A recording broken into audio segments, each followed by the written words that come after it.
Prigozhin founded the mercenary army known as the Wagner Group. So this Russian mutiny has raised a number of questions about Russia's resolve to continue to fight a war in Ukraine. So this is another thing they keep saying. They're making it seem like Prigozhin was anti-war and upset about the war. He wanted more arms.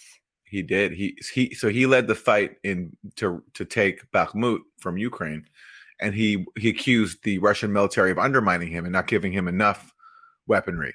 And recently he did criticize the Russian military leadership and said that they started the war on false grounds, but it was totally self-serving what he was saying, because he was a dogged supporter from the start of the invasion. He was like a hardcore supporter, and to the point where he like went and led the fight. You know, another interesting thing is that as much as they're calling Putin weak, an interesting point of comparison between Zelensky and Putin is that, like, if you look at the Wagner Group and you look at the Azov Battalion was able to bully Zelensky around. And we know that because we've seen them threaten him. And he hasn't done anything to rein them in, even though they're neo-Nazis.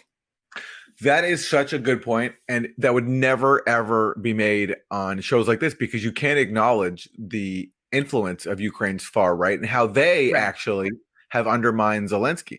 And we've talked about this, so much, that Zelensky was elected on this peace mandate to end the war in the Donbass between the Ukraine government and Russian-backed Ukrainians who wanted to, not have their rights trampled, as happened after the 2014 U.S.-backed coup.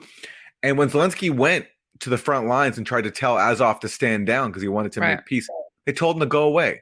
And he had to plead with them and say, I'm not a loser. And they basically laughed at him. And the other people, for example, the founder of Right Sector, this guy Yarosh, he threatened to hang Zelensky from a tree if he made peace with the rebels in the East and ended the Ukraine war that began in 2014. So that's actually a real influence of a mercenary mutinous army, and they're still running the show basically.